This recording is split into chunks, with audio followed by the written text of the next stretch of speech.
everyone, thank you for stopping by my channel today. So it was reported that Princess Anne suffered a concussion and was taken to the hospital, and she's currently in the hospital.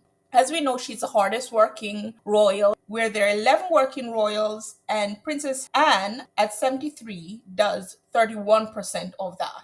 So she going into the hospital, I'm sure that that will put more of a glaring spotlight on how slimmed down the monarchy is.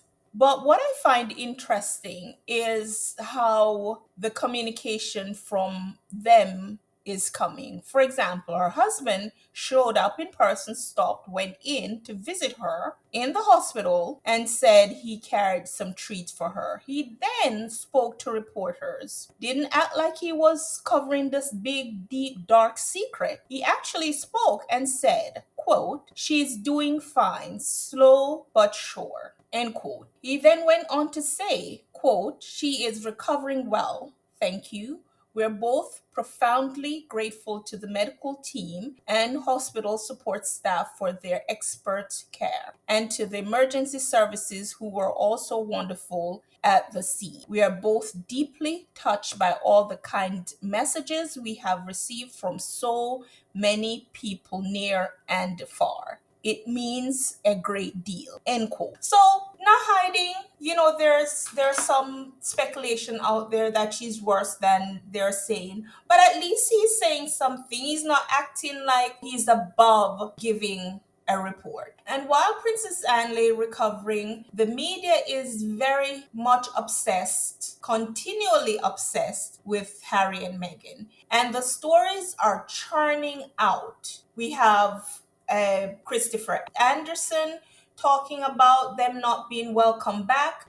Harry and Meghan have never indicated that they want to go back. Meghan showed that she could have gone to the coronation if she wanted. When they went to that very successful trip to Nigeria, they didn't take their children. She and Harry could have left the children home and gone to the coronation. She didn't want to go. She has not shown any indication that she wants to have any involvement with the royal family. They left. But yet, a lot of stories are being churned out right now. You think with all the Kate rising out of her bed or wherever she was and having that trooping of the color, William going viral, Princess Kate going to her Photoshop studio and producing a happy family photo, you'd think all of that would be enough to satisfy the reporters for a while. No, they went right back onto, or never left, Harry and Meghan. And all I can think about is that they must have heard some whispers about some product coming out or something, because it seems as if they've turned up the volume. It's like we have Christopher Anderson, we have Richard Eden, we have Richard Kay, we have Jack Royston, numerous of them churning out articles every 2 seconds. And talking about Jack Royston, he has an article that he entitled "King Charles Did Treat Kate the Same as Meghan Overthrown." There's a lot of receipt that everybody has been showing over the years that no, Meghan and Kate were never treated the same. So for him to come out with this headline is just, you can see that is just to try to rewrite history for the king. With Meghan, as we all know, she was fed by the palace to the press. But one of the things that I found that he just threw this in with casual cruelty, in my opinion. And so he had this paragraph in the article that stated, quote, "At the same time, Meghan's lawsuit against the Mail on Sunday was so traumatizing that Harry blames the newspaper's conduct in the case for a miscarriage she experienced in July 2020, end quote."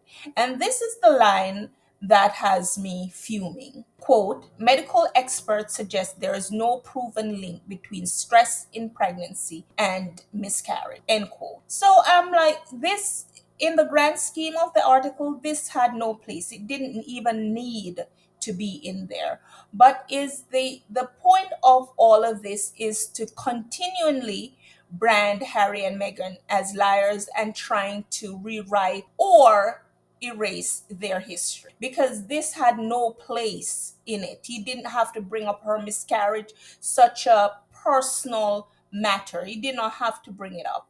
And by the way, there are studies that show that stress can cause miscarriage. And so it's just this churning out of all these articles and all, it's like they're blanketing the airwaves with just Harry and Meghan, and most, if not all of it, negative. Anyway, guys, thank you for stopping by my channel today.